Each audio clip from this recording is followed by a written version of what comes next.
Associates, welcome back. I'm really excited about this next series of modules because we're going to talk about that first month when you step into ownership in your dental practice. You're going to feel like there are things coming at you from every angle, and you know what? There are. But if you go into it with the plan and understanding what those areas that need attention are, you're going to feel a lot more confident about your ability to handle that first month and even those first 6 months and those first couple of years. But right when you step into ownership, there is just a lot going on. So I want to talk about some of the key financial variables that need to be addressed as you step into ownership. Let's look at a roadmap. And here are the 7 areas that I want to discuss with you. The first one is your legal entity structure. Now, truth is, you need to set that up before you actually close. But it's one of those things that as you go into ownership, you need to have the right legal entity in place from day one.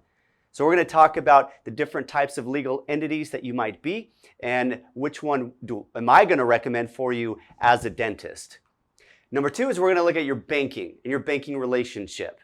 It's important that you configure your accounts correctly for ease of access, for ease of accounting, for ease of transferring money to and from different accounts. So I really want to talk with you about banking.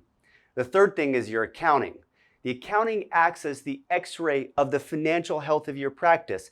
I want you to understand your accounting at a basic level, if not more, so that you can make good financial decisions.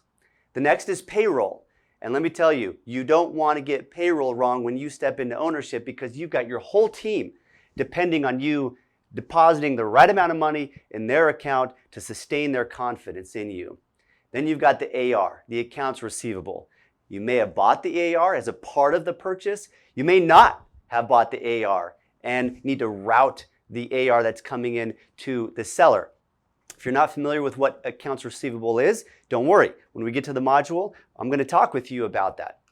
Also, merchant processing, which basically is how do you take payments from your patients as they come in and they pay and they swipe their credit card in that little device. It's called a merchant terminal. It's called a terminal.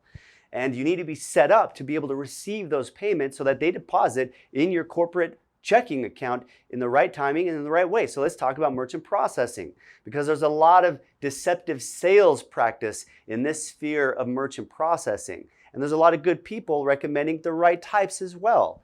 So I want to discuss that with you. And then lastly, a few comments on your practice management software. There's a lot of them out there. They have various features. I just want to go over some of the basics with each of those. And so that's what we're going to talk about in these next few modules. I'm really excited about it. So gear up and get your notebook out because it's some really good content.